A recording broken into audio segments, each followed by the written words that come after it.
بسم اللہ الرحمن الرحیم۔ السلام علیکم۔ مغرب کے بعد جنازہ ہے ان کے بڑے بھائی کا،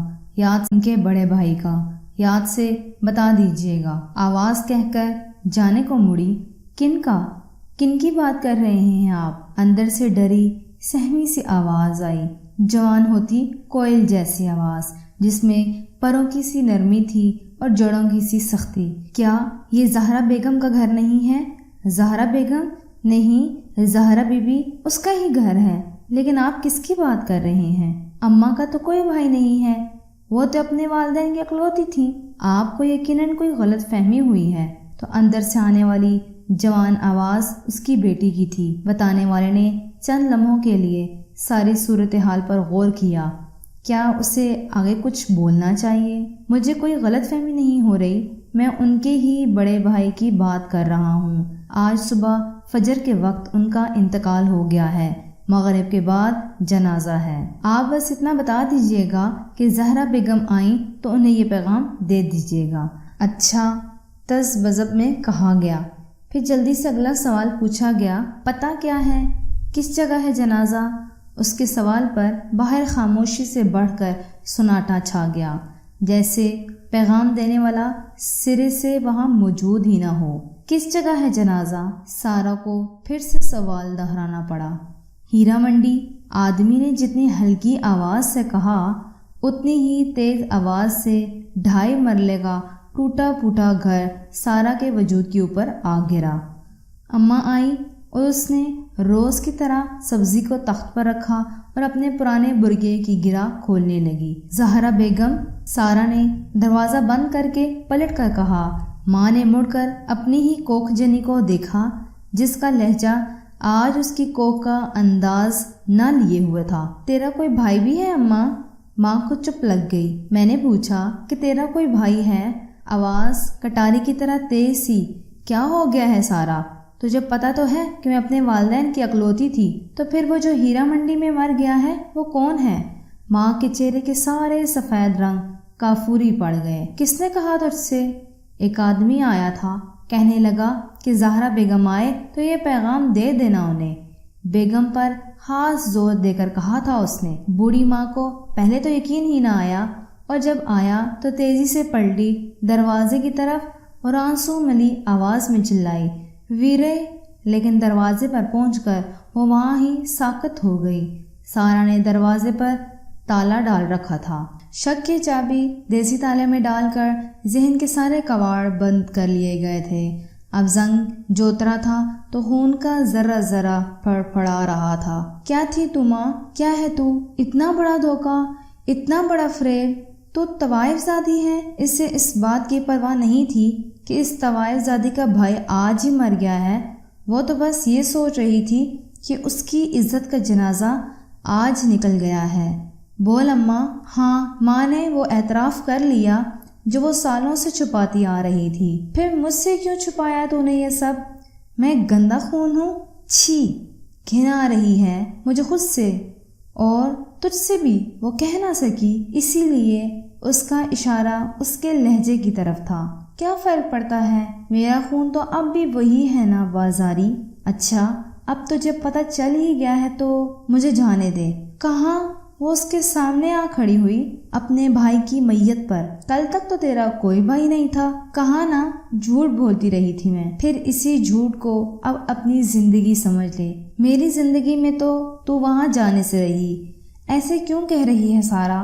وہ میرا بھائی نہیں، میرا باپ تھا، پالا ہے اس نے مجھے۔ پھر سوچ لے، پالنے والے کے پاس جانا ہے یا اس کے پاس رہنا ہے جس کو تو نے پالا ہے؟ تو چاہتی ہے کہ میں تجھے اس بدنام محلے میں جانے دوں؟ میں منہ لپیٹ کر چلی جاؤں گی، منہ لپیٹ کر جائے گی، یہاں عزت دفن ہو جائے گی تیرے بھائی کے ساتھ ساتھ میری اور میرے غیرت مند باپ کی۔ دیکھ اماں، تو نے اسے سالوں سے نہیں دیکھا ہوا، نہ ہی تو ملی ہے اس سے، تو سمجھ اب بھی نہیں ہے وہ۔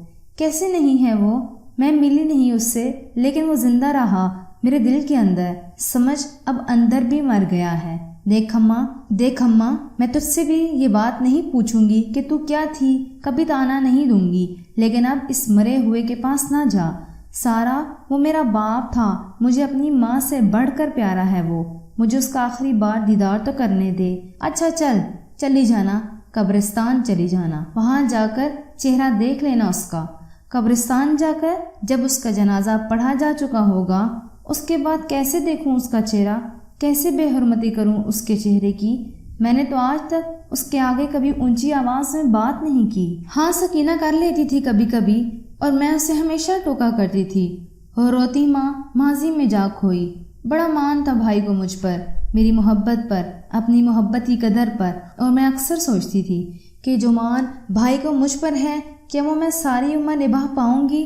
اور میرے دل کا ڈر ایک دن میرے سامنے آ کھڑا ہوا۔ میں وہ مان نہیں نبھا پائی سارا، اسے توڑ کر چلی آئی۔ وہ سمجھتا تھا کہ میں اس کی محبت میں کسی کو شریک نہ کروں گی، لیکن میں نے کر دیا، تیرے باپ کو۔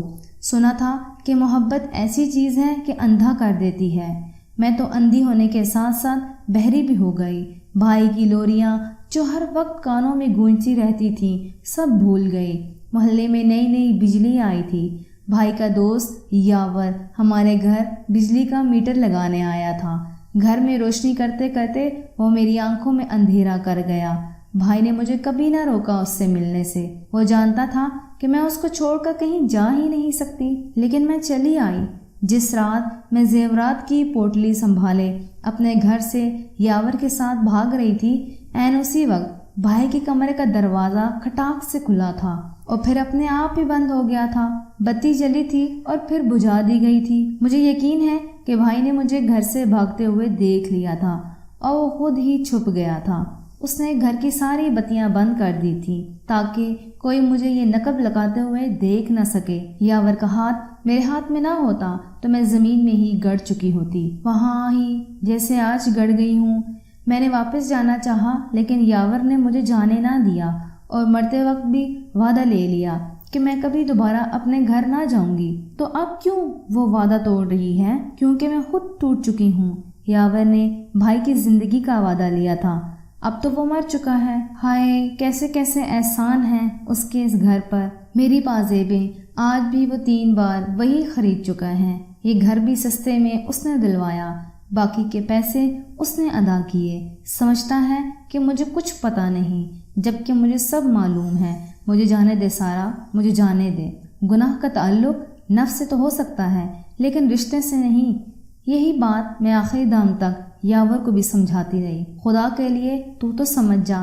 میں نہیں سمجھوں گی اماں، میں نہیں سمجھوں گی۔ میرے اندر میرے غیرت مند باپ کا خون ہے، میں تجھے کیسے جانے دے سکتی ہوں؟ اس بات کی ہی لاج رکھ لے کہ ہماری غربت کو وہ کتنی بار خرید چکا ہے۔ میں نے اس کی محبت کا مان توڑا لیکن وہ اپنی محبت کے مان مرتے دم تک نبھاتا رہا۔ میں اس کے روح کا مان نہیں توڑوں گی۔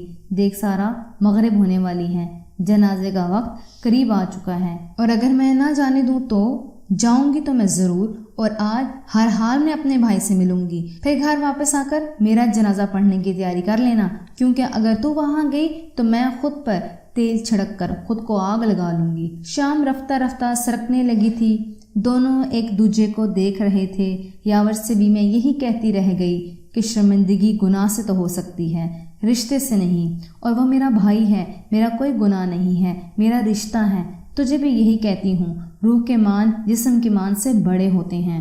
مجھے اس کی روح کا مان نبھانے دے، ورنہ تجھے میری روح کا مان نبھانا پڑے گا۔ میری قبر پر اس گھر کی مٹی ڈالنی پڑے گی۔ جب وقت آئے گا میں ڈال دوں گی، تو فکر نہ کر، لیکن آج میں تجھے وہاں جانے دوں اس بات کو ذہن سے نکال دے۔